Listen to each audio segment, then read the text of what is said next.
The final update to Iceborne is here, and with it comes one of the toughest challenges in the game. Fatalis the Black Dragon will test even the best of hunters, so I'm Darcblade with an Anti-Fatalis build for the Gunlance in Monster Hunter World Iceborne. Now, as always, the main purpose of an anti-build, sometimes referred to as a counter build, is that it's a build made to take on a specific monster in the game. And whilst in all honesty Fatalis can be taken on with multiple sets, the builds in this series are aimed to make the hunt more manageable. When it comes to the Gunlance, there are multiple aspects you have to consider. This is all dictated around what shelling type you are going to use. Whether you're going for a swing lance build, charge shelling build, or something in between, these can all affect the Gunlance's playstyle. When it comes to the Fatalis hunt, I went for a balance using wide shelling types. This enabled me to do decent amounts of damage to the monster, and this coupled with guard skills allowed me to finish the hunt quite comfortably, so long as you get past the Gunlance's slow movement speed. So for the Anti-Fatalis Gunlance build, you'll need the Brachydium Helm Beta, the Brachydium Mel Beta, Brachydium Braces Alpha, Brachydium Fowls Beta, and the Brachydium Greaves Alpha. I'm also using a Wormsbane Charm 5, and for my weapon I'm using Elatrion Melt. This has a health regen augmentation and then an elemental up augmentation. As for the specialist tools, again as always I've gone for a Temporal and Rocksteady Mantle for defensive purposes. So when it comes to the jewels, you've got a fair few to play around with here, but a lot of them are essential. So first of all, I've gone for a Destroyer Jewel for the Part Breaker skill, a Critical Jewel to give us a little bit of critical boost, Iron Wall Jewels to max out the Guard skill, a Dragon Jewel to max out the Dragon attack skill, Vitality Jewels for health boost, a Magazine Jewel which is a must for the Capacity boost skill, a Shield Jewel for the Guard up skill, and a Shaver Jewel for the Clutch Claw boost skill. As for the jewels on the mantles, I've gone for Heavy Artillery Jewels for the Heavy Artillery skill.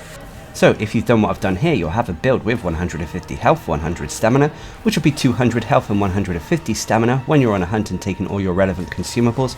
You have a raw attack of 679 with a decent chunk of purple sharpness. You have 0% affinity, which can potentially be up to 70% when you take into account weakness exploit as well as the agitator buff. You have a dragon rating of 970 with low Elder Seal, and you'll have wide level 7 shells. When it comes to your defenses, you have a decent defense of 1071 that is strong against fire, thunder and dragon, but unfortunately weak to water and ice. So when it comes to the skills, first of all you have Agitator at level 7. This is a buff that kicks in whenever a monster becomes enraged.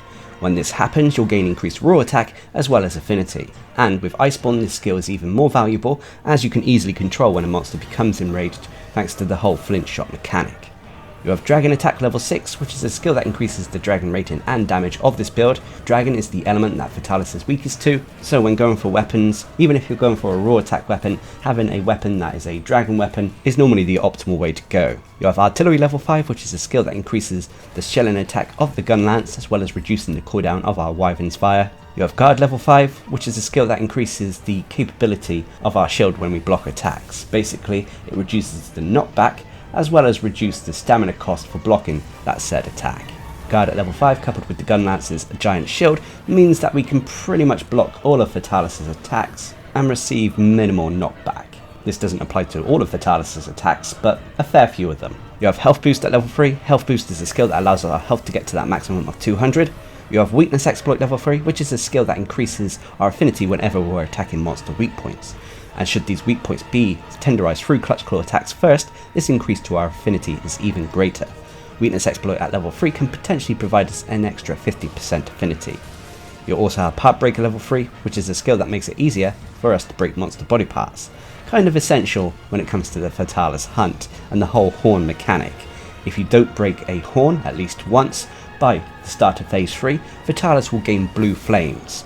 These blue flames will increase the damage of its fire attacks, which can potentially one-shot hunters. And as you have a limited time to attack those horns and break them, having Part Breaker definitely helps in this department. You have Speed Sharpening level 3, which is a result of the gear we're wearing. It allows us to sharpen the weapon extremely fast.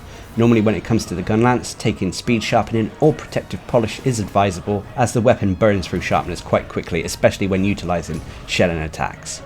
You have Critical Boost level 1, which is a byproduct of the jewels we're wearing. It's not too essential as we don't have 100% affinity.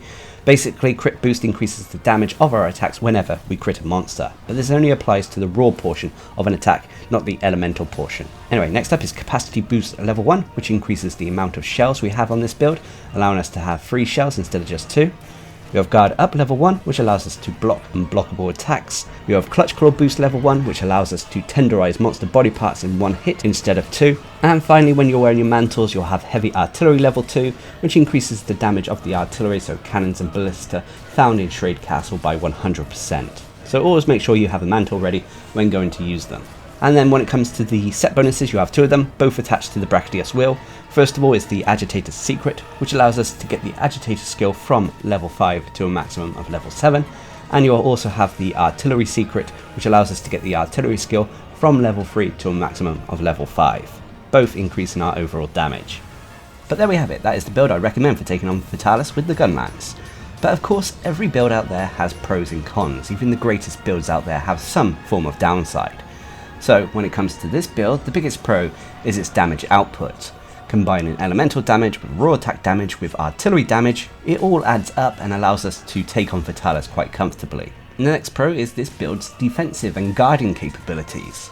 Having a maxed out guard combined with guard up means that we can pretty much block the majority of Fatalis' attacks, adding to our survivability. And the other pro for this build is this build doesn't really have sharpness issues, especially for a Gunlance. The Gunlance normally eats through sharpness quite quickly, but thanks to speed sharpening as well as the large amount of purple sharpness we have, it means that we're able to quickly sharpen should we drop below purple sharpness. But unfortunately every build has cons out there. The biggest con for this build is its lack of evasion skills, unfortunately. This is countered though thanks to the large shield we have as well as the guard related skills, but it is nonetheless something that is a downside to this build.